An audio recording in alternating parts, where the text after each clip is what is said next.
Hello बच्चों, कैसे हो? आजकल आप अपने एग्ज़ाम्स में बिज़ी होंगे, इसलिए मेरी ये वाली वीडियो थोड़ी सी 1-2 दिन लेट होगी, क्योंकि मैंने सोचा आप बिज़ी हो तो बीच में क्या डिस्टर्ब करना। अभी नेक्स्ट जो मैं आपको बताऊंगी वो हम रेजोनेटिंग स्ट्रक्चर्स के बारे में कुछ रूल्स हैं उनको डिस्कस करेंगे। पिछले लेक्चर में मैंने आपको ये बताया था कैसे रेजोनेटिंग स्ट्रक्चर्स बनाने होते हैं, मतलब इलेक्ट्रॉन कैसे मूव करेंगे। आज मैं आपको ये बताऊंगी कुछ रूल्स होते हैं, आपने उन रूल्स को देखना है, फॉलो करना है कि आप वो गलती, उसमें कोई ऐसी वैसी गलती तो नहीं हो रही, तो इस चीज़ पे आपने ध्यान देना है। चलो स्टार्ट करते हैं। सबसे पहले मैं आपको ये बताऊंगी कौन से रेजोनेटिंग स्ट्रक्चर वैलिड होते हैं और कौन से वैलिड नहीं होते हैं। वैलिडिटी की बात करेंगे कि ये वैलिड है स्ट्रक्चर या नहीं है। सो रूल नंबर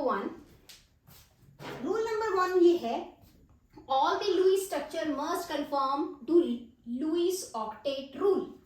अब इसमें मैं क्या बोलना चाहती हूँ कि जो भी आप रेजोनेटिंग स्ट्रक्चर्स बनाओगे वो लुईस ऑक्टेट रूल को फॉलो करें। फॉर एग्जांपल ये मैंने एक ये बनाया है, ऑर्गेनिक कंपाउंड ये बनाया है, इसका हमने रेजोनेटिंग देखना है, क्या ये रेजोनेटिंग इसका स्ट्रक्चर बनेगा या नहीं बनेगा। अगर मैं कॉन्जुगेटेड सिस्टम के हिसाब से देखूं तो हम क्या बोलते हैं, डबल बॉन्ड सिंगल पॉजिटिव। ये कभी भी अगर अल्टरनेट पोजीशन पे होते हैं, pi alternate positive double single positive कभी भी होगा तो हम ये बोलते हैं वो कॉन्जुगेटेड सिस्टम होता है। तो हम ये बात करते हैं कि वो रेजोनेंस में पार्टिसिपेट करता है। तो आप उसका कैसे बनाते हो, ये पॉजिटिव है, ये ऐसे मूव करेगा, हमेशा जो बॉन्ड है वो एटम के ऊपर ही इलेक्ट्रॉन लेके जाएगा, और अगर एटम के ऊपर इलेक्ट्रॉन हो तो वो बॉन्ड बनाते हैं। तो ये ऐसे कॉन्जुगेटेड सिस्टम अगर हम बनाते हैं तो कुछ ऐसा बनाते हैं हम, CH2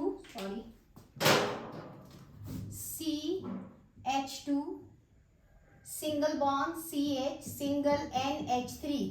अगर यहाँ पे नेगेटिव आएगा, ये इलेक्ट्रॉन यहाँ नेगेटिव लेके आएगा तो नेगेटिव पॉजिटिव मिलके यहाँ क्या बना देंगे, बॉन्ड। नेगेटिव पॉजिटिव ने बॉन्ड बना दिया, इसका पॉजिटिव खत्म हो गया। अब आपको ये देखना है रूल के अकॉर्डिंग क्या ये लुईस रूल को फॉलो, मतलब लुईस ऑक्टेट रूल को फॉलो कर रहा है। ऑक्टेट का मतलब होता है उसके आसपास 8 इलेक्ट्रॉन होने चाहिए। जो भी जैसे कार्बन, नाइट्रोजन, ऑक्सीजन ये सेकंड पीरियड से बिलोंग करते हैं तो 8 इलेक्ट्रॉन ही अपने पास रख सकते हैं। पर ध्यान से देखो बेटा, इस n को देखो जरा ध्यान से, ये वाला n जो है इसके पास कितने बॉन्ड हो गए, 1 2 और 3 ये है, टोटल इसके पास 5 बॉन्ड हो गए, तो ये पेंटावेलेंट हो गया, विच इज नॉट पॉसिबल।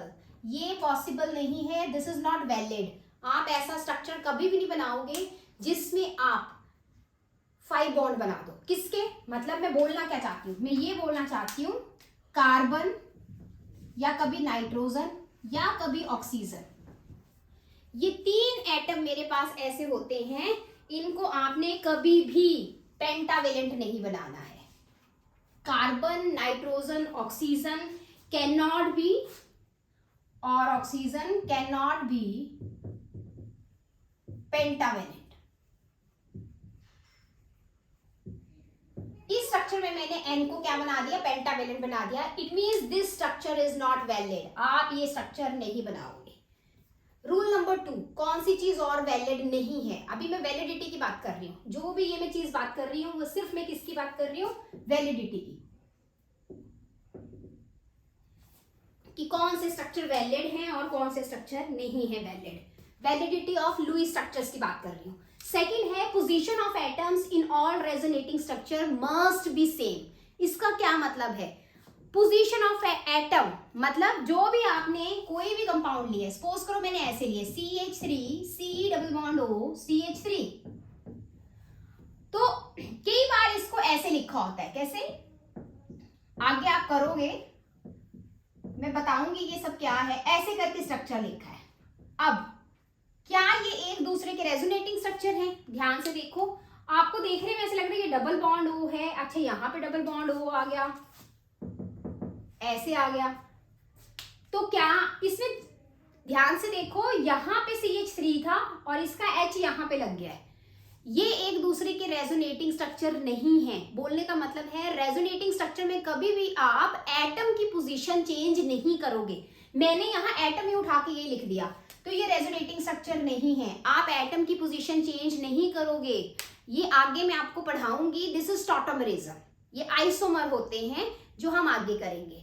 तो ये दोनों ही स्ट्रक्चर वैलिड नहीं है। अगर मैं बात करूं ना, तो कभी आपने कार्बन, नाइट्रोजन, ऑक्सीजन के 5 बॉन्ड बनाने हैं, नंबर 1, ये आपने याद रखना है, this is very important, competition में ये चीजें आती हैं। सेकेंड, आपने कभी भी पोजीशन चेंज नहीं करनी है, जहां पे है एटम वहीं पे रहेगा, उसकी पोजीशन में चेंज नहीं आना चाहिए। मैंने इस वाले स्ट्रक्चर में यहां से H उठा के यहां लिख दिया, तो ये रेजोनेटिंग स्ट्रक्चर नहीं है। क्लियर है? तो इस चीज पे ध्यान देना। अब नेक्स्ट रूल जो मेरे पास आता है, अब मैं जो रूल बताऊंगी, देखो वैलिड कौन से स्ट्रक्चर आपने नहीं बनाने हैं वो मैंने आपको बता दिए। अब आपने किस पे फोकस करना है, क्या चीज पे फोकस करना है? रेजोनेटिंग स्ट्रक्चर, ये स्टेबिलिटी बताएंगे। रूल, नेक्स्ट रूल है, resonating structure with greater number of covalent bond are more stable. अब जब भी कई बार आपको स्टेबिलिटी के ऊपर क्वेश्चन आता है, आपको कुछ रेजोनेटिंग स्ट्रक्चर्स दिए होंगे, आपको मैंने रेजोनेटिंग स्ट्रक्चर्स बनाने सिखाए हैं। फॉर एग्जांपल ये मैंने एग्जांपल लिया है, ठीक है, दिस इज ब्यूटा 1,3-डाई। इसका रेजोनेटिंग स्ट्रक्चर आपको दे रखा है, double single double, this is conjugated system. तो अगर इसका मैंने नेक्स्ट रेजोनेटिंग स्ट्रक्चर बनाऊं तो कुछ ये है, सिर्फ मैंने इसको करा तो ये यहां इलेक्ट्रॉन चले गए। मैंने आपको बोला एटम की पोजीशन भी चेंज करनी है, यहां पे आ गया नेगेटिव चार्ज और यहां आ गया पॉजिटिव। सिमिलरली ये इसका मैंने एक स्ट्रक्चर बना दिया, ये इसका सेकंड। मैं रेजोनेटिंग स्ट्रक्चर कुछ बना रही हूं इसके, और आपको स्टेबिलिटी का ऑर्डर कैसे लिखना होता है। अब ये है, सपोज करो ये पॉजिटिव है, तो नेचुरली इस तरफ इलेक्ट्रॉन जाएंगे, मैं इसको ऐसे कर देती हूँ। मैंने ऐसे इसकी 3 रेजोनेटिंग स्ट्रक्चर्स बनाए हैं, आपको ऐसे दिए हो सकते हैं।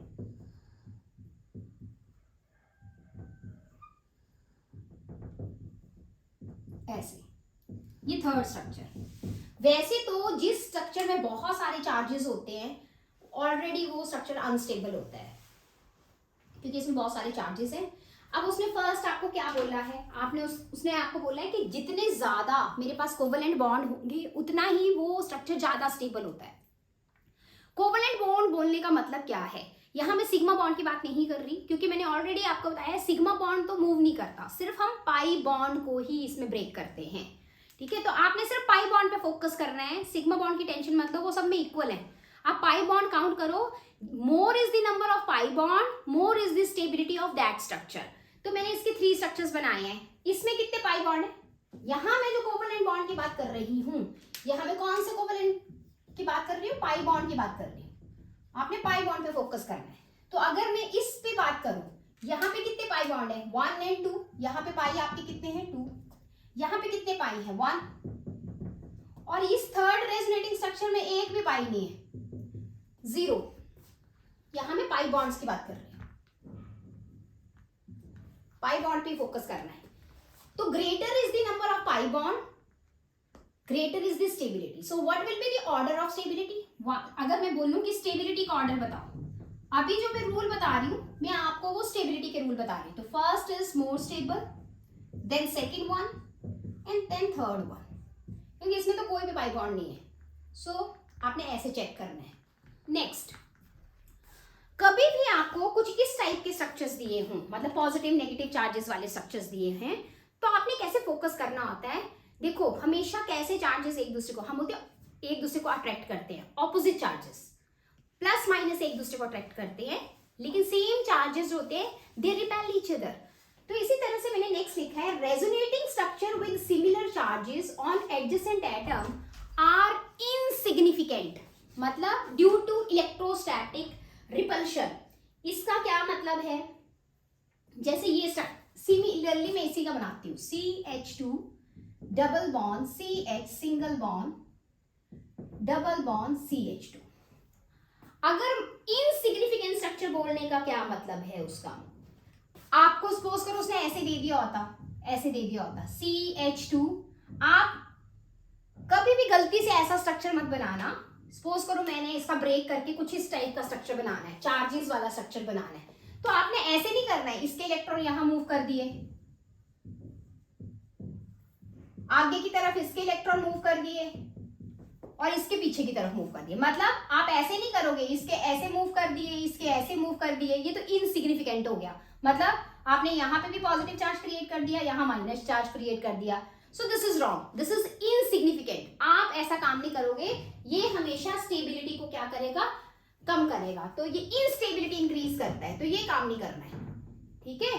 तो ऐसे करके कई बार आपको दिया होता है कि ये वाला स्ट्रक्चर है, ये 1 स्ट्रक्चर है, ये 2 स्ट्रक्चर है, इस पे बताओ कौन सा स्ट्रक्चर ज्यादा स्टेबल है। तो पहली बात मेरे को पता है 1 जो है वो 2 से ज्यादा ही स्टेबल है, बट 2 तो अनस्टेबल स्ट्रक्चर है, बिकॉज मैंने यहाँ सिमिलर चार्जेस क्रिएट कर दिए, एंड दिस इज रॉन्ग, ठीक है। बट आपको हो सकता है ना कॉम्पिटिशन में ऐसा स्ट्रक्चर दिया हो, अगर एक स्ट्रक्चर ये दिया है और एक स्ट्रक्चर ये वाला दिया है, दिस वन, लेकिन यहाँ पे क्या है, प्लस माइनस, तो ये वाला स्ट्रक्चर इस स्ट्रक्चर से फिर भी बेटर है, क्योंकि इसमें है प्लस माइनस, और इसमें क्या है, नेगेटिव पॉजिटिव नेगेटिव। तो सेम चार्जेस हो सकता है वो यहाँ पे, हो सकता है कि वो इसको ऐसे भी लिख देता, कैसे, CH2 positive, CH negative, CH2 positive, ऐसे भी वो स्ट्रक्चर बना सकता था, ऐसे करके भी स्ट्रक्चर बना सकता है। तो ये दोनों ही स्ट्रक्चर कैसे हैं, इनसिग्निफिकेंट, मतलब इसमें इन दोनों ही स्ट्रक्चर में क्या होगी, रिपल्शन होगी। तो चाहे मैं स्ट्रक्चर 1 लूं, चाहे मैं 1 का 3 के साथ कंपैरिजन करूं, मतलब हमेशा इन तीनों में अगर मैं बात करती हूँ, सपोज करो मैं इसको 3rd नंबर दे देती हूँ, इसको मैं 3rd नंबर दे देती हूँ, ठीक है। तो चाहे मैं 1, 2, 3 में अगर मैं बात करती हूँ, तो ये दोनों ही इनसिग्निफिकेंट हैं आपके, क्योंकि इन दोनों में ही क्या है, रिपल्शन। इन दोनों की अगर मैं बात करूं 1 और 2 में कंपैरिजन करूंगी, तब भी आपका 1 ही ज्यादा स्टेबल आएगा, या मैं 1 और 3 का कंपैरिजन करती हूँ, दिस इज 3, तब भी आपका 1 3 से ज्यादा स्टेबल होगा। कभी आपको अगर स्ट्रक्चर बनाने होंगे, आप ऐसे स्ट्रक्चर कभी नहीं बनाओगे, because they are unstable structure, clear है। बिकॉज मैंने इसमें सिमिलर चार्जेस क्रिएट कर दिए हैं, तो हमें ये नहीं बनाने होते हैं, लेकिन कंपटीशन में वो आपको बना के दिखा सकता है, तो आप इस चीज पे फोकस करना, उसने आपको बना के दे दिया ऐसा स्ट्रक्चर, तो ऐसे स्ट्रक्चर को सबसे पीछे रखना है। ये बिल्कुल अनस्टेबल स्ट्रक्चर होते हैं, ठीक है, तो इनको आपने सबसे लास्ट में प्रायोरिटी देनी है। नेक्स्ट, अब जैसे नेक्स्ट रूल आता है कि आपको मैंने बताया है एक कॉन्जुगेटेड सिस्टम कौन सा होता है, double single double, when pi bonds are in alternate position. जैसे कि ये सामने एग्जांपल दिया है, डबल सिंगल डबल, बट यहाँ कार्बन नहीं है, यहाँ कार्बन की जगह क्या है, ऑक्सीजन। ऐसे केसेस में आपने क्या देना है, ध्यान, डबल सिंगल डबल। अब मैंने जो तुम्हें नॉर्मल बताया था, एक बताया था कार्बन, और यहाँ पे भी कार्बन ही होता। अगर बच्चे कभी भी ऐसे आ जाए, मतलब यहाँ पे कुछ भी लगा है आपके पास, ठीक है, लेकिन ये भी कॉन्जुगेटेड सिस्टम, दोनों एक जैसे ही हैं, फर्क क्या है, यहाँ पे कार्बन है और यहाँ पे ऑक्सीजन है। इस केस में मैं इलेक्ट्रॉन की मूवमेंट, जो नीचे वाला केस है, उसमें मैं मूवमेंट ऐसे भी कर सकती हूँ, मतलब दोनों तरफ से एक जैसा है, तो मैं इसकी इलेक्ट्रॉन की मूवमेंट ऐसे भी कर सकती हूँ, और इलेक्ट्रॉन की मूवमेंट मैं ऐसे भी कर सकती हूँ। मतलब आप इसका फ्लो लेफ्ट साइड भी कर सकते हो, आप इसका फ्लो राइट साइड भी कर सकते हो, दोनों तरफ कर सकते हो इस वाले केस में। बट आप फोकस इस पे करो, यहाँ पे क्या करना है। यहाँ मैं ये बोलना चाहती हूँ कि आपने जब भी आपको कोई मल्टीपल बॉन्ड के साथ आपको इलेक्ट्रोनेगेटिव एटम दिया हो, जैसे यहाँ पे O दिया है, अगर आपको मल्टीपल इसके साथ इलेक्ट्रोनेगेटिव एटम दिए तो फ्लो आपका मोर इलेक्ट्रोनेगेटिव एटम की तरफ होना चाहिए। इलेक्ट्रोनेगेटिव एटम का मतलब क्या होता है, having more tendency to attract the shared pair of electrons, मतलब उसकी टेंडेंसी इलेक्ट्रॉन को अट्रैक्ट करने की ज्यादा है, तो पाई बॉन्ड की मूवमेंट यहाँ पे ज्यादा होगी, ऐसे आएंगे, तो ये फ्लो जो है इलेक्ट्रॉन का वो ऐसे आएगा, ठीक है। तो ये बोलना चाहती हूं मैं, इस केस में आपने मूवमेंट ऐसे करनी है। यहां वाले केस में तो कहीं पे भी कर सकते थे, बोथ आर सेम, बट अगर कभी आपको ऐसे दिया हो, ऐसे, तब आपने मूवमेंट ऐसे करनी है। सपोज करो कि आपको यहाँ पे स्ट्रक्चर्स दे रखे हैं और आपको उनकी स्टेबिलिटी बताना है, तो अगर मैं ऐसे मूवमेंट करती हूँ तो इसका क्या स्ट्रक्चर बनेगा, तो इसका स्ट्रक्चर बनेगा ऐसे, O के ऊपर नेगेटिव चार्ज, यहाँ पॉजिटिव आएगा, यहाँ नेगेटिव आएगा, नेगेटिव पॉजिटिव मिलकर यहाँ बना देंगे बॉन्ड, और यहाँ से इलेक्ट्रॉन जा रहे हैं यहाँ पॉजिटिव, ये वाला स्ट्रक्चर बनेगा। अब एक्चुअल में तो यही स्ट्रक्चर बनेगा, तुमने हमेशा मूवमेंट यही दिखानी है। क्लियर है? अब इन दोनों में अगर मैं बोलूँ कि बेटा ज्यादा स्टेबल कौन सा है, तो आपको अगर ये फर्स्ट स्ट्रक्चर दिया है, ये सेकंड स्ट्रक्चर दिया है, तो आपको मैं पूछूं बेटा ज्यादा स्टेबल कौन सा है, नेचुरली मैंने आपको बोला जो न्यूट्रल है, जिसके ऊपर कोई चार्ज नहीं है, मल्टीपल बॉन्ड, पाई बॉन्ड जिसमें ज्यादा हो, इसमें 2 पाई बॉन्ड है, इसमें सिंगल 1 है। तो अगर मैं स्टेबिलिटी की बात करूं, विच one is more stable, structure 1 is more stable then structure 2। बस एक चीज का ध्यान रखना, कभी C डबल बॉन्ड O होगा, हमेशा O की तरफ आपकी मूवमेंट होनी चाहिए, बिकॉज इलेक्ट्रॉन की मूवमेंट मोर इलेक्ट्रोनेगेटिव एलिमेंट की तरफ होती है। नेक्स्ट आता है resonance stabilization is greater when there is 2 equivalent structure. जब आप किसी का कंपैरिजन करते हो और वो इक्विवेलेंट स्ट्रक्चर्स बनाता है, तो वो वाले स्ट्रक्चर सबसे ज्यादा स्टेबल होते हैं। कुछ ऐसे भी स्ट्रक्चर हो सकते हैं कि जिनमें इक्विवेलेंट स्ट्रक्चर्स नहीं बनते हैं। अब what is the meaning of equivalent structure? Equivalent structure मतलब जो देखने में एक जैसे हों, भाई, ठीक है, एक जैसे हो देखने में। फॉर एग्जाम्पल बेंजीन, अगर अभी मैं आपकी क्लास में बोल दूं कि बेटा बेंजीन बनाओ, ठीक है, तो कुछ बच्चे ऐसे स्ट्रक्चर बनाएंगे और कुछ बच्चे ऐसे स्ट्रक्चर बनाएंगे, मतलब अंदर के बॉन्ड अल्टरनेट पोजीशन पे बना देंगे। कुछ बच्चे ऐसे बनाएंगे। तो ये कैसे स्ट्रक्चर है? दोनों सेम हैं, they are equivalent structure, just alternate position पे लगे हैं। सिमिलरली एसीटेट आयन का अगर मैं बनाती हूँ, एक एग्जांपल ये हो गया। सेकेंड एग्जांपल बताती हूँ इक्विवेलेंट स्ट्रक्चर्स का, आपको अच्छे से क्लियर हो जाएगा। जैसे CH3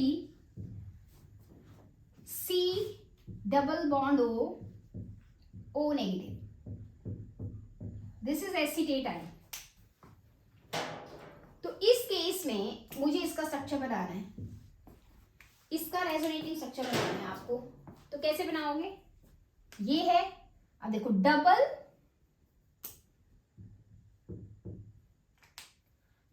सिंगल नेगेटिव, ये कॉन्जुगेटेड सिस्टम होता है। नेगेटिव से स्टार्ट करोगे ऐसे और ये ऐसे, कैसे बनेगा फिर? ये CH3, ये इलेक्ट्रॉन ऊपर गए, ये न्यूट्रल था, ये न्यूट्रल है और इसको एक्स्ट्रा इलेक्ट्रॉन मिले तो इसके ऊपर नेगेटिव चार्ज, यहां नेगेटिव है, ये इसको इलेक्ट्रॉन दे देगा, तो ये बना। ये दोनों भी इक्विवेलेंट स्ट्रक्चर है, ध्यान से देखो, दोनों में ही CH3 है। एक क्या है? C डबल बॉन्ड O, तो इसमें यहां पे है C डबल बॉन्ड O। दूसरा क्या है? C single bond O with negative charge, C single bond O with negative charge. तो these are acetate ion and having equivalent structure. तो जिसके भी इक्विवेलेंट स्ट्रक्चर्स बनते हैं वो रेजोनेटिंग स्ट्रक्चर जो होते हैं काफी स्टेबल होते हैं। ये चीज आपने याद रखनी है। अब मैं नेक्स्ट रूल की बात करती हूं।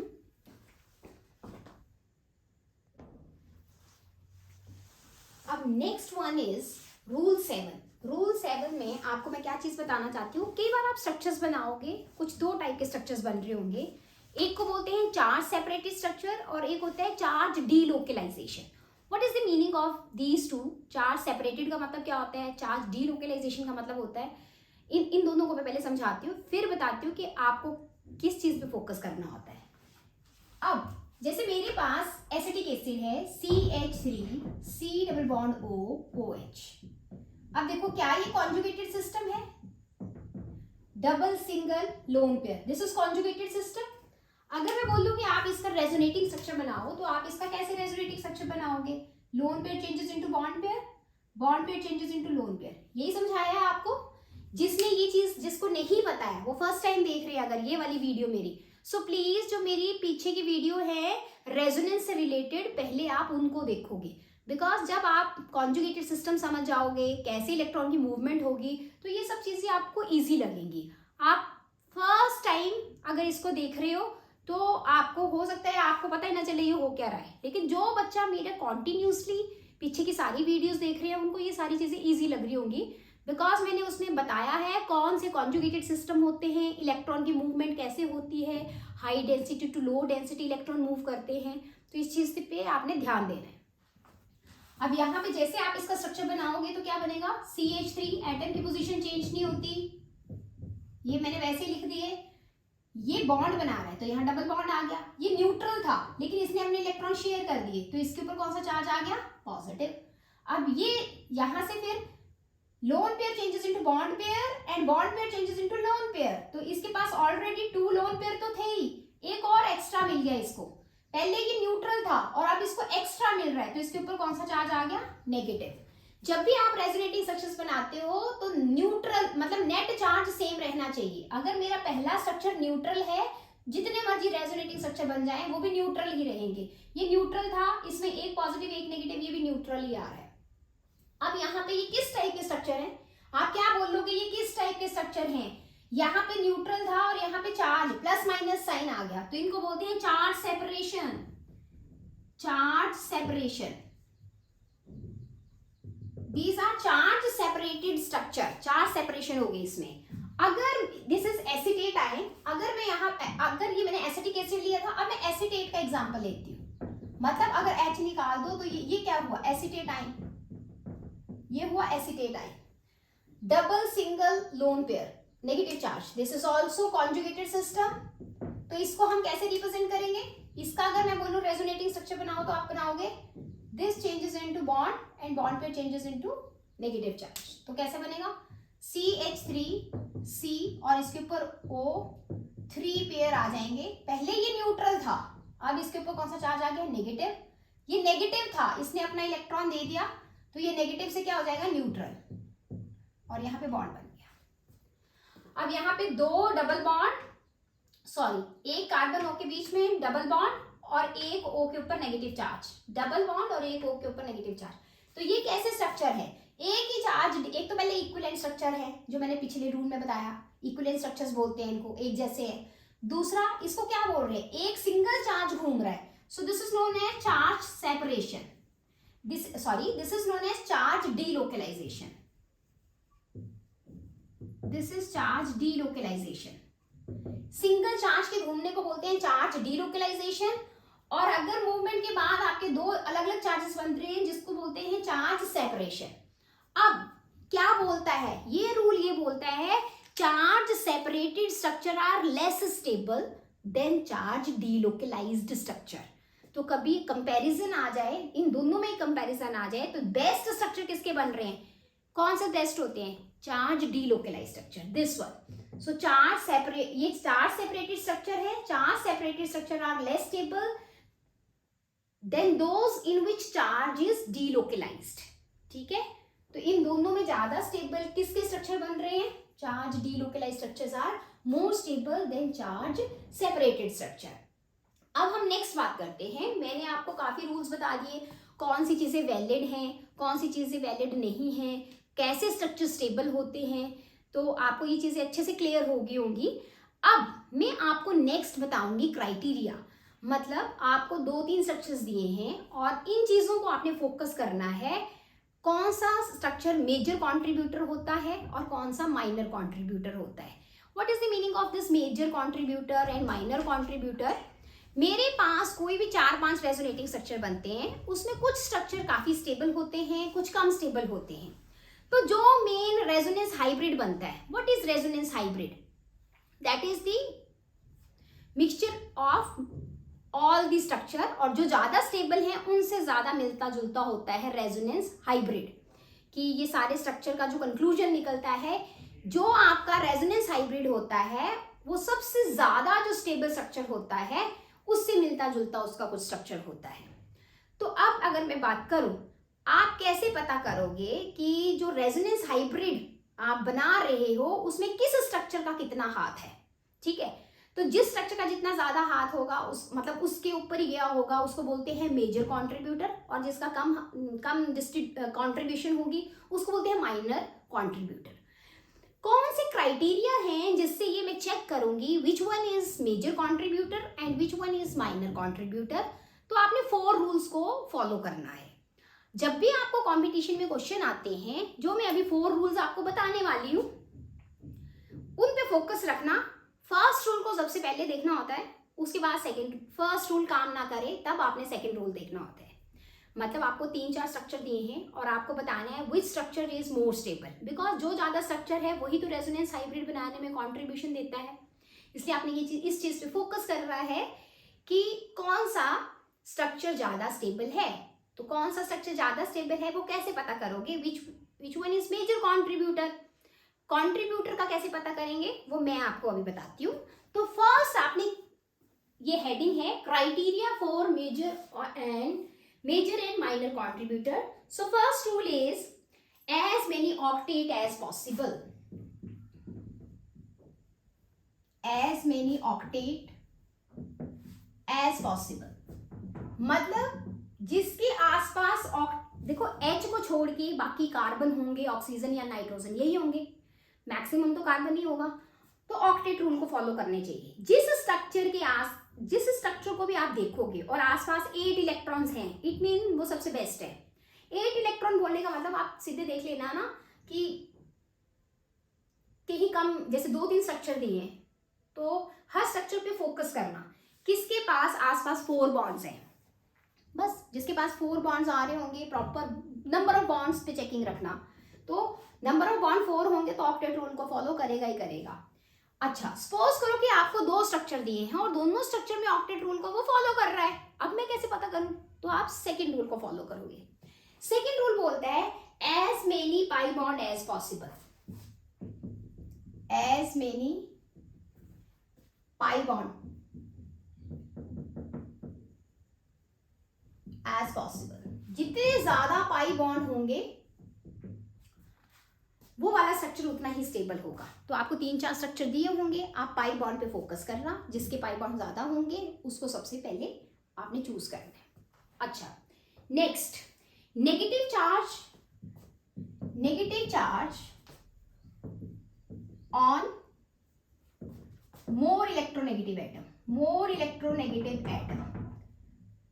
अगर कभी स्ट्रक्चर में नेगेटिव चार्ज आ रहा होगा तो कोशिश करना कि मोर इलेक्ट्रोनेगेटिव पे ही आए.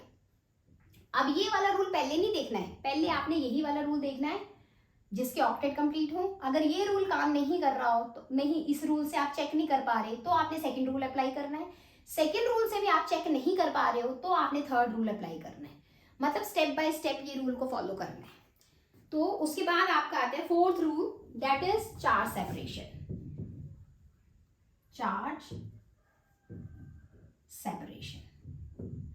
तो ये ऑलरेडी मैंने आपको चार्ज सेपरेशन का हिंट दिया है. सिमिलर चार्जेस अगर होंगे, देखो या तो सिमिलर चार्जेस हो सकते हैं तो उनको आपने एज फार एज पॉसिबल, क्योंकि सिमिलर चार्जेस हमेशा एक दूसरे को रिपेल करते हैं, उनको एक दूसरे से दूर रखो. लेकिन अगर ऑपोजिट चार्जेस हुए एज नियर एज पॉसिबल. अगर ऑपोजिट चार्जेस होंगे तो उनको आपने पास रखना है और अगर सिमिलर चार्जेस होंगे तो उनको आपने दूर रखना है. ये 4 रूल हैं. आपको कुछ भी अगर नहीं आता है, जिसको लगता है कि मैं इतना नहीं याद कर सकता, मुझे थोड़ी मुश्किल हो रही है, अभी मेरा पेपर आने वाला है, मैं तो इतना पढ़ा नहीं हूँ, डोंट वरी, सब कुछ भूल जाओ, सिर्फ इन 4 को याद कर लो.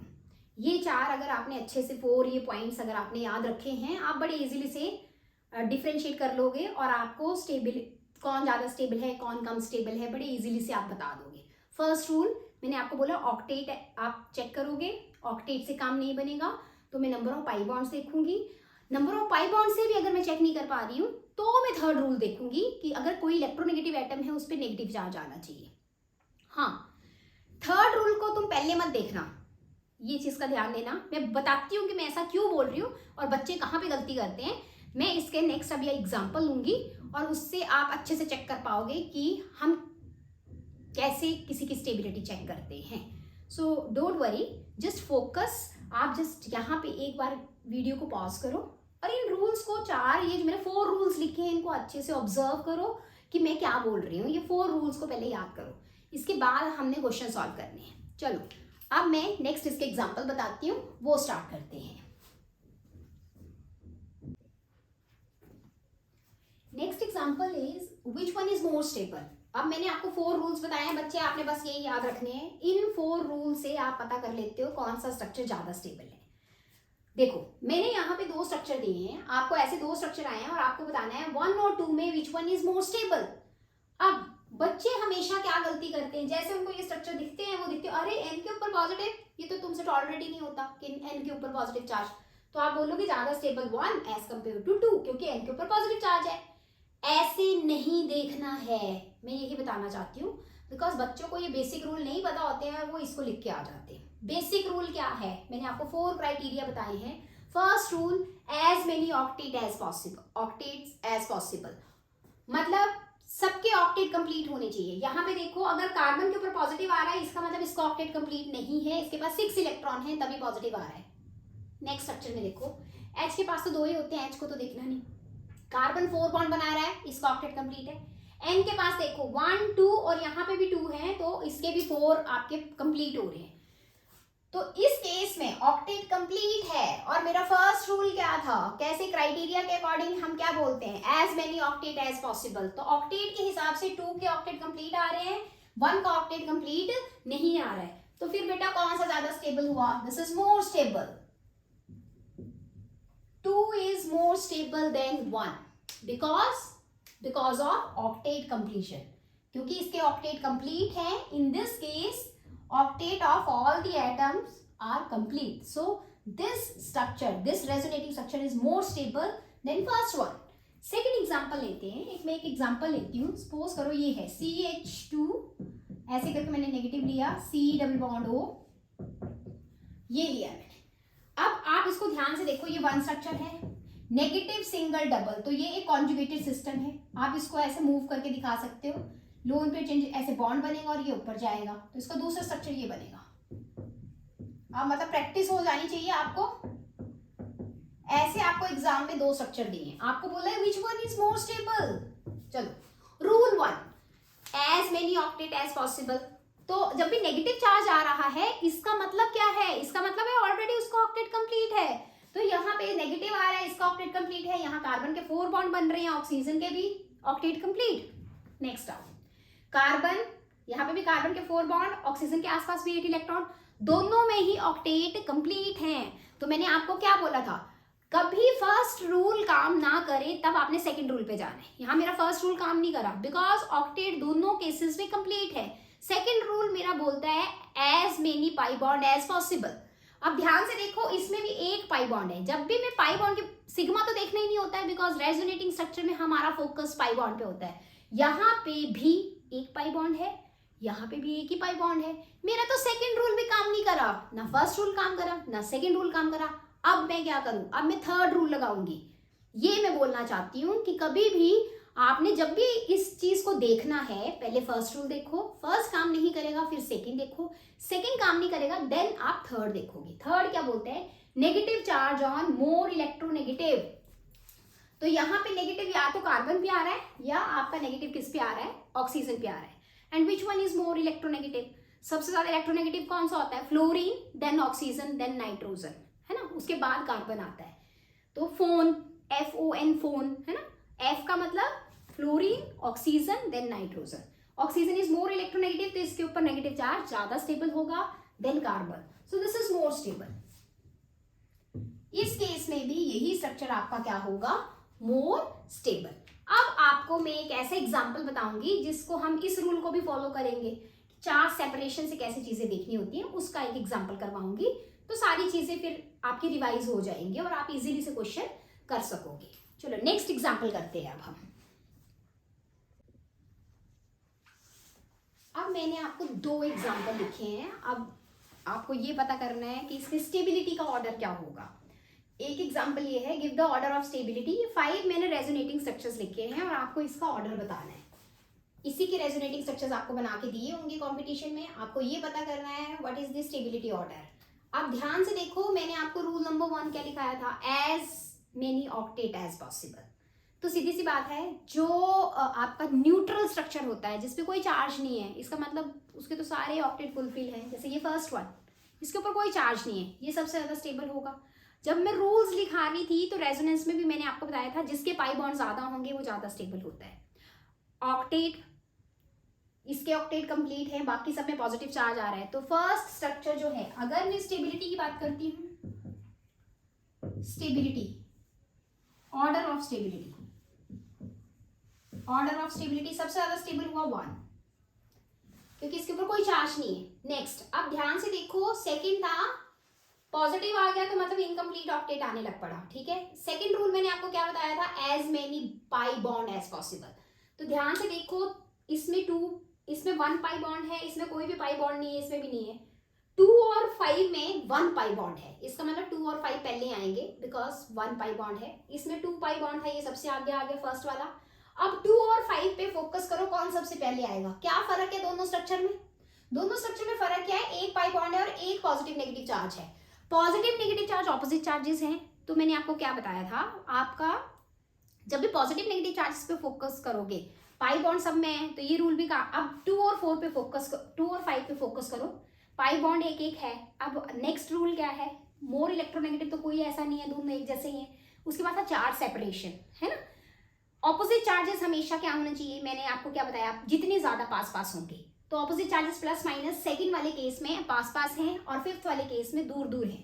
तो सेकंड वाला ज्यादा स्टेबल हुआ, 1 के बाद आया 2, देन आया 5, देन ये भी हो गया। अब बच्चे कौन से मेरे बच्चे, ये मेरे तीनों केस ये हो गए मेरे। अब मेरे बच्चे ये दो, फर्स्ट रूल ऑक्टेट रूल को फॉलो नहीं कर रहा, सेकंड पाई बॉन्ड है नहीं, इन दोनों में से कौन आगे आएगा, ठीक है। फोर्थ रूल क्या था, इलेक्ट्रोनेगेटिव एटम तो कोई है नहीं। फोर्थ रूल था चार्ज सेपरेशन, उसमें मैंने दिया है ऑपोजिट चार्जेस जो है वो आपके क्या होने चाहिए, एज नियर एज पॉसिबल। जैसे देखो यहाँ पे क्या है, प्लस माइनस, यहाँ क्या है plus minus minus, same charges हमेशा साथ साथ हो तो वो दे आर अनस्टेबल।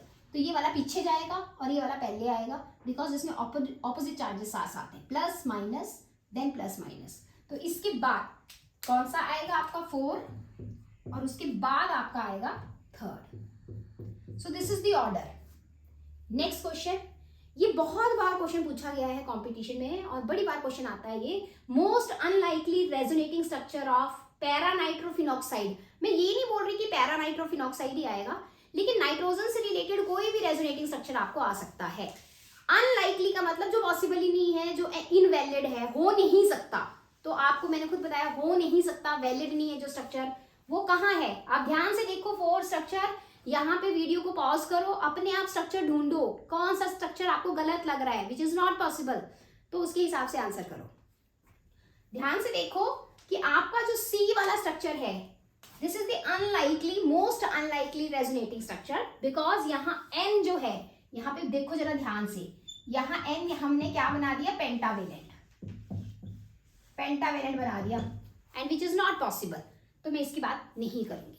आज मैंने आपको काफी चीजें बताई हैं and this lecture is very important because resonating structure से रिलेटेड चाहे मैं जेईई मेन की बात करूं, चाहे मैं नीट की बात करूं, क्वेश्चन तो आएगा ही। और आपको अगर इसके रूल्स पता है तो आप बहुत अच्छे से कर पाओगे। और मुझे इतना पता है, जो बच्चे इन लेक्चर को अच्छे से सुनते हैं और अच्छे से प्रैक्टिस करते हैं, उनसे हमेशा ये क्वेश्चन हुए हैं और मुझे पता है कि आपसे भी होगा। एक तो बच्चे हिम्मत नहीं हारनी, ठीक है आपकी, और आपने कभी भी लाइफ में गिव अप नहीं करना है, ठीक है। जिस बच्चे ने गिव अप कर दिया वो लाइफ में आगे नहीं चल सकता। तो गिरेंगे और गिर के जो उठ गया वही आगे बढ़ता है, ठीक है। और मुझे पता है कि मेरे बच्चे जो भी हैं, ठीक है, हमारी बेस्ट विशेस आपके साथ हैं। आप ये सारी चीजें कर लोगे, थोड़े पॉजिटिव रहना, ठीक है, और अच्छे से करना है। आपको आज मैंने काफी चीजें बताई हैं, आप इनके क्वेश्चन प्रैक्टिस करो और फिर मुझे बताना कि आपसे क्वेश्चन अब सॉल्व हो रहे हैं, आपको कैसा लग रहा है और आपको ये चीज़ें बहुत अच्छी लगी हैं, आप पहली बार कर रही हो, अच्छे से समझ भी आई हैं आपको। तो आप मेरी वीडियो को लाइक ज़रूर करिएगा बिकॉज ये मुझे और ज़्यादा मोटिवेशन मिलती है कि मेरे बच्चों को ये चीज़ें समझ आ रही हैं। और मुझे कमेंट करके बताना कि आपसे क्वेश्चन हो रहे हैं और कैसा लग रहा है, आपको मज़ा आ रहा है या नहीं आ रहा है। आई नो आपको मज़ा आ रहा है, ठीक है। So all the best. और आपने वीडियो को लाइक करना है, सब्सक्राइब करना है और अपने फ्रेंड्स के साथ शेयर करना है। Thank you so much and take care. Good luck.